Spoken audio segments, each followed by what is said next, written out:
Ladies and gentlemen, hello and assalamu alaikum. You are listening to Radio LUMS and I am your host Ibrahim Arif. This episode is a part of a series of interviews from different professors about MS programs that we have at Suleman Dawood School of Business. Our guest today is an Associate Professor of Operations and Supply Chain Management, Director of Executive MBA, and Founding Director of MS in Supply Chain and Retail Management at SDSB. His research work has been published in world-class journals such as IEEE Transactions on Engineering Management, International Journal of Production Economics, and amongst others.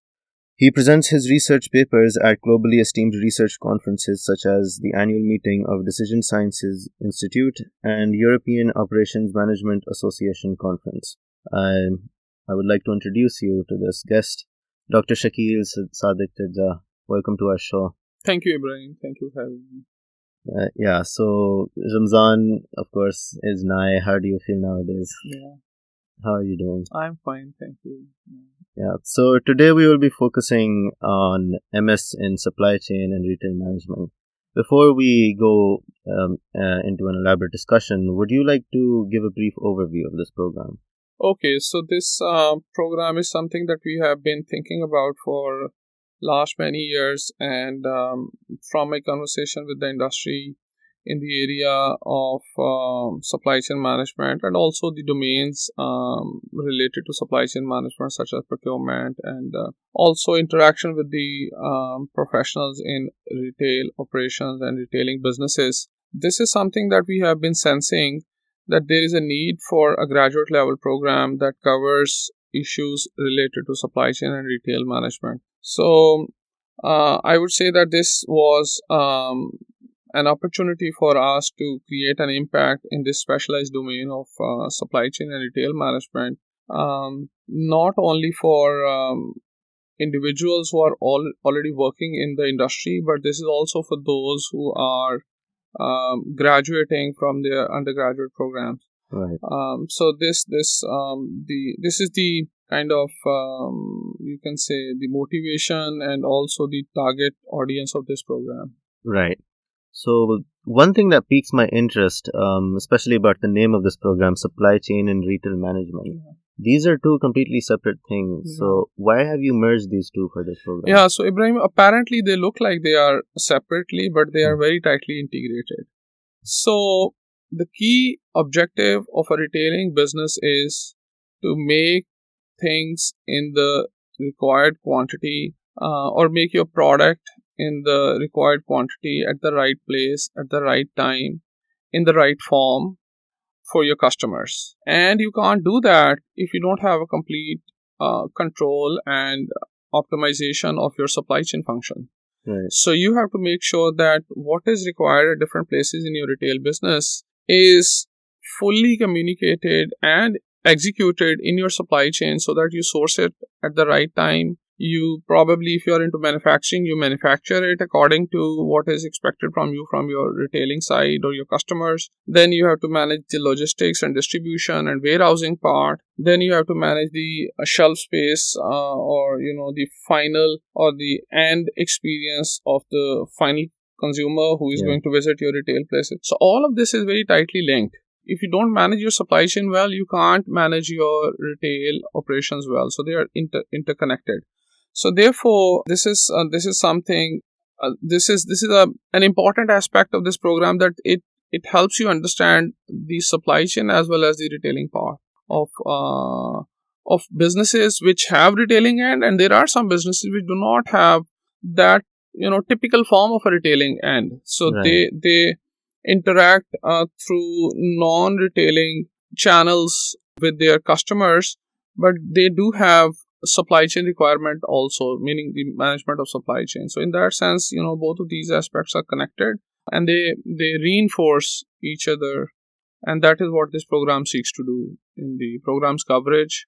So what we do in this program is that there are initial foundational, or you can say the general management courses in the program, which help you understand the general management areas such as finance, marketing, managing people, economics. Right. And then based on that foundation, we have specialized courses that cover the whole spectrum of supply chain and retail function, starting from managing your supplies to managing your internal operations, whether they are manufacturing or service operations, to logistics and distribution, and to retail operations. So this is how we have divided these specialized courses in this program. And then one course that builds on all the understanding of all these areas is the course on data analytics and understanding the business from the analytics standpoint. So that builds on these specialized courses as well as the general management courses that you take in the first semester. And then finally, there is a project or thesis that you do in the final module of the program, where the nature or the emphasis is on practical implications of the research that you do.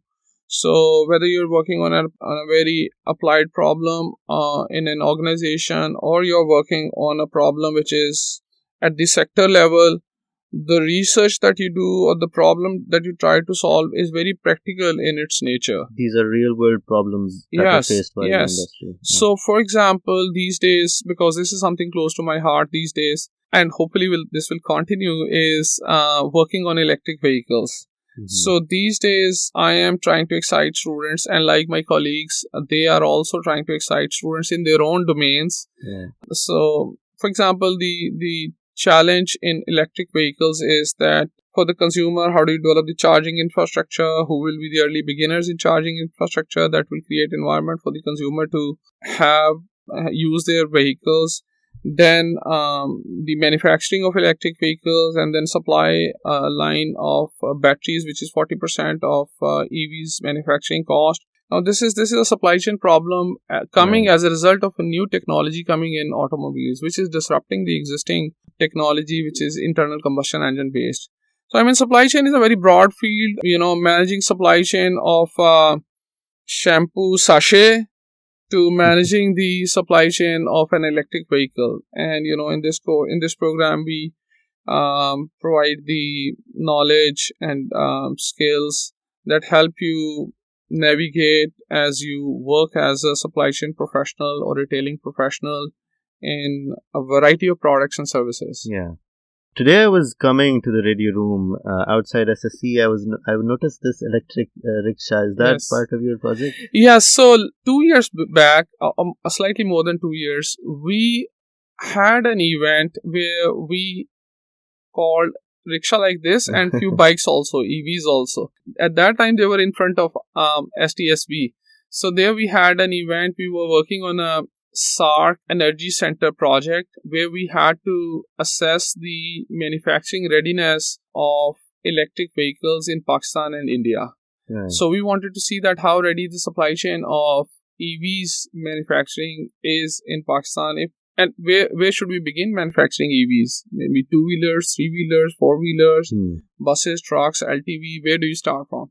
So in that context, we had an event at SDSB where we invited stakeholders from various parts of the EVs manufacturing value chain, such as the 2-wheeler manufacturers, 4-wheelers, engineering development board, government, oil marketing companies, because they are also looking at this as an emerging opportunity, because charging infrastructure requires key locations, and oil marketing companies happen to be holding key locations as far as the charging infrastructure is concerned.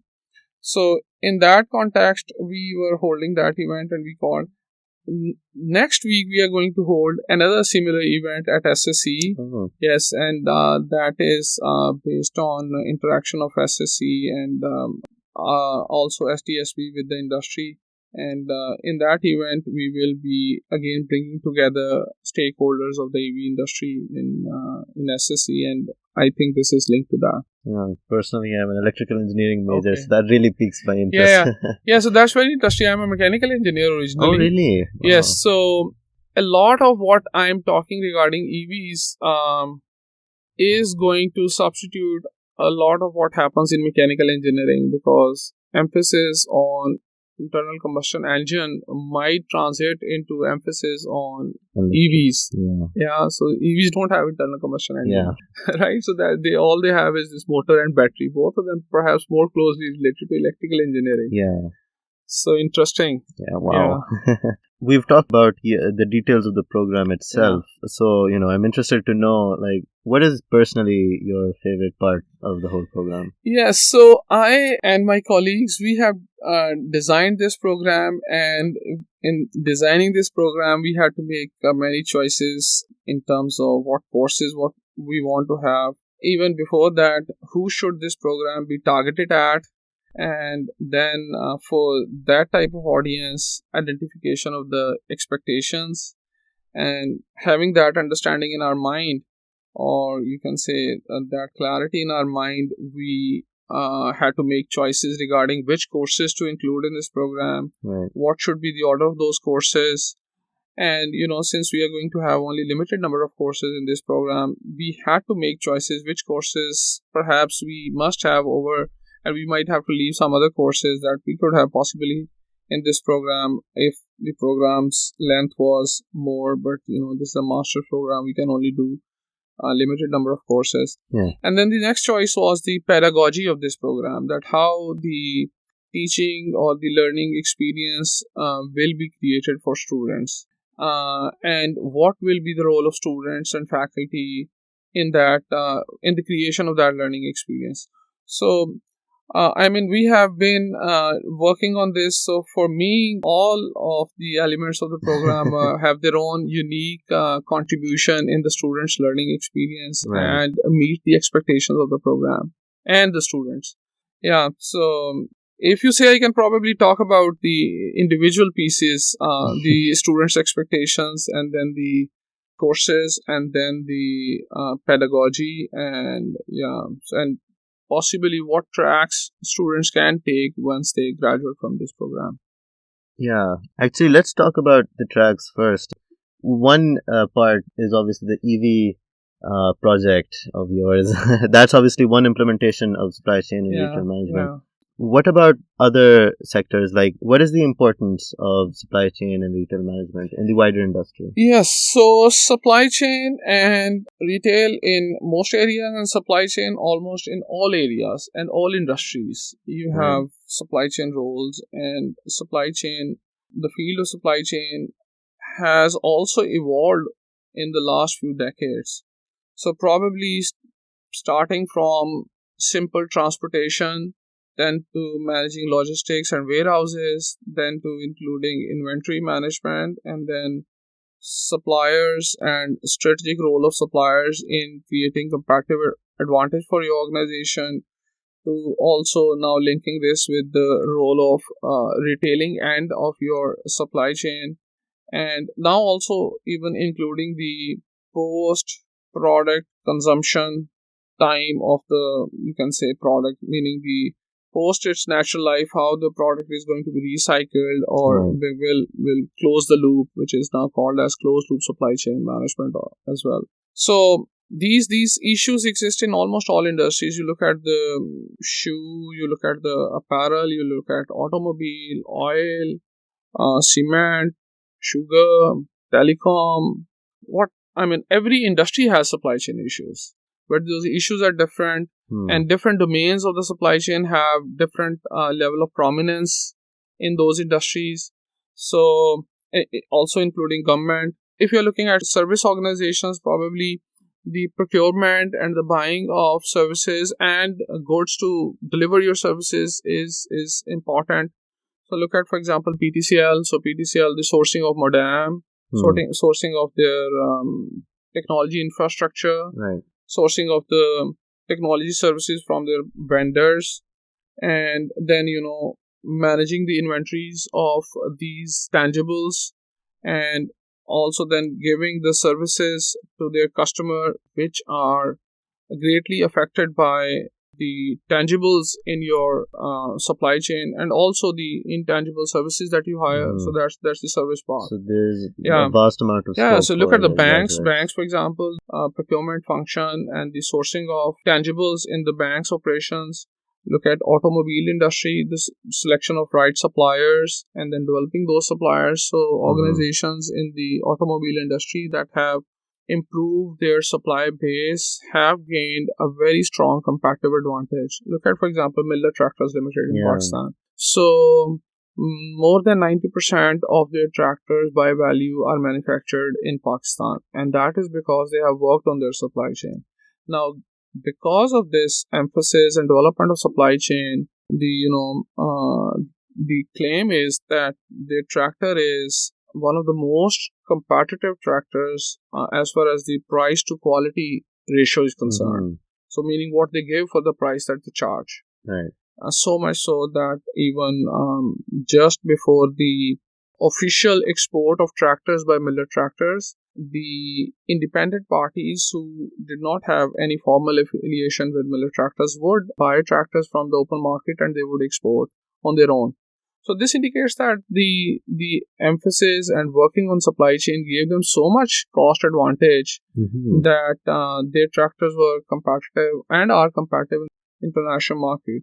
Obviously, every organization has to improve, continuously improve, and that's what they are doing, and every other organization is doing. But I'm just trying to give you examples of how the improvement in supply chain management or the advantage in supply chain management can give competitive advantage to your business. It's basically like highly integral to any business. Yes, this is highly linked to your competitive advantage of your business. So obviously it's integral to the industry itself, but what about the students? How could this program help students with their own future goals? Yeah, so the students who should be taking or considering this program are those who are already working in the industry. Right. They might have done their undergraduate in areas related to business or not related to business, such as engineering or maybe social sciences or maybe some other areas. But now they think that they need to have in-depth understanding of how supply chain and retailing functions work. And this is the program for those individuals.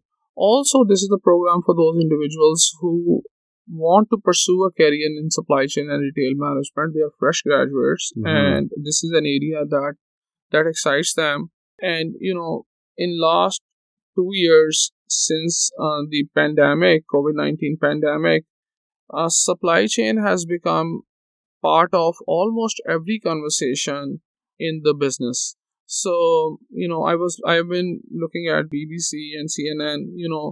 Those programs that did not have anything to do with business or supply chain, you will regularly hear this word of supply chain and logistics popping up there. And this is because of this gaining and increasing significance of supply chain role in the businesses. And not only businesses, for example, this COVID-19 vaccination supply line issues. So all the how do you quickly develop the product? How do you make it transportable, economically viable, and managing the whole logistics of vaccination delivery. So all of that is basically managing the supply chain so that the vaccine reaches wherever you want it to reach in the right quantity, in the right form, and in the right place. As we were just beginning the conversation, we were just saying that supply chain management is making things available in the required form, at the right place, in right quantity, to right people. So learning about supply chain management, the students in your program, what key skills are they learning, like managing supply chain, and how do these skills help them in their future work? Yes, so they will be taking courses on general management, which will help them understand marketing, people management, finance, and macroeconomic issues that are applicable to all businesses. But without understanding them, fully appreciating the complexities of supply chain and retail management is difficult. So therefore, they will understand these general management knowledge and also skills. They will develop those skills. And then after that, they will have understanding of managing the supply lines or supply base. So the role of suppliers or supply lines has become strategic in last couple of decades, and organizations and scholars, they have realized the importance of the criticality of supply lines for the businesses. So one area that they would understand is the role of supply side management. The second is then the organization's internal production and operation services creation functions. So they will understand how products are created or services are created in an organization, and how people, processes, physical infrastructure, policies, they come together to create a service for the customer and to create a product or goods for customers. So they will understand that. Thirdly, they would understand the complexities of logistics and transportation and warehousing and inventory management. Right. Yeah. So because of significant role of transportation or logistics, it is very important for supply chain professionals to understand what are the different models for optimizing logistics operations. How can you minimize inventories and at the same time maintain your service levels for your customers, internal customers or external customers, or customers within the supply chain before the final consumer of the product. Right. So they will understand those details. And look at this Food Panda business or this Daraz. For this e-com, the backbone is logistics. Yep. They will understand that how logistics work and how logistics can be optimized. Other or the last end of the chain is the retailing operations. So how should your retail outlet look like? How should you manage the shelf space within a retail outlet? So for example, in a retail outlet of service, you might have a space of displaying 800 pairs of shoes. A limited amount. Yes. So now your job is to manage that space in such a way that you get maximum sales and maximum profit, right, or any other strategic goal of the organization. Okay, so how do you do that? Because the candidates for those 800 spaces might be 10,000 pair of shoes, or maybe 20,000, 30,000 pair of shoes. Which one do you put there? Is not an easy decision, and that decision would vary from branch to branch. So, for example, in a branch at DHA, you might want to display something else compared to a branch, let's say within Lahore, it's in interior city, or maybe in Mall Road, or maybe in close to Mareed K. You might have a different combination at all. Depending on the audience. Yes. And then during the year also this may change, because during the year there are many events. There are 3 Eids, then there are school opening, closing, and so many other events happening, and weather also changing during the year. So you have to do that dynamically also. So you have to keep on changing that. That's not an easy job.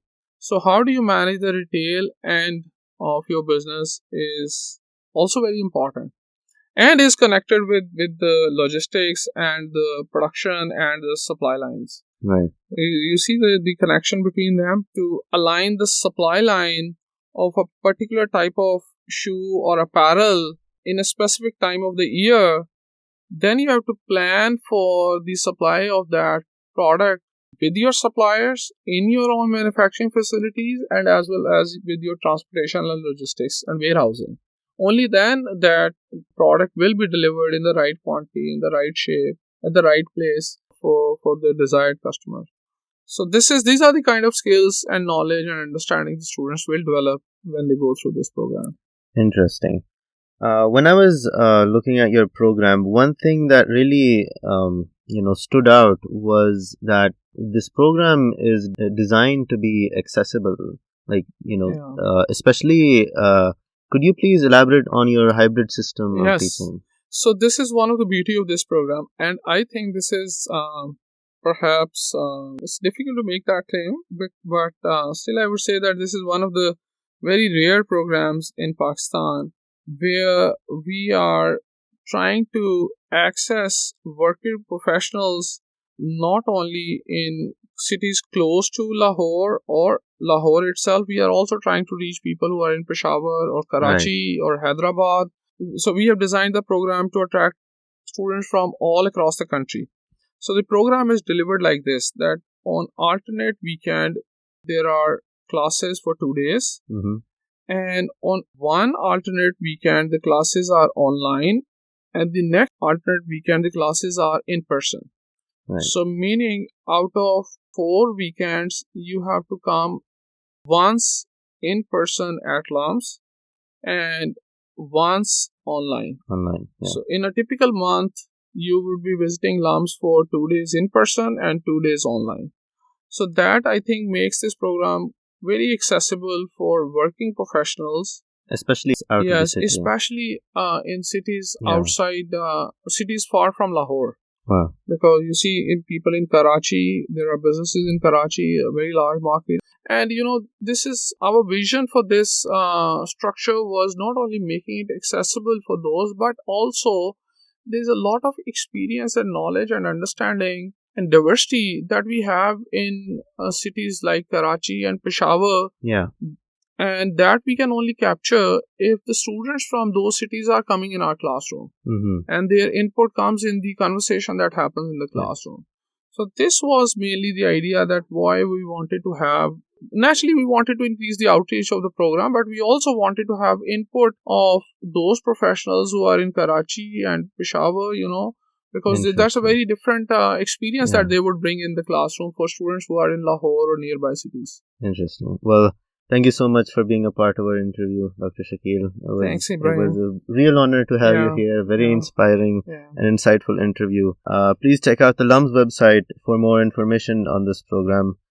Before concluding, of course, it is pertinent to mention that graduate programs at LUMS offer a 50% scholarship for women applicants, as well as a 50% scholarship to all staff members.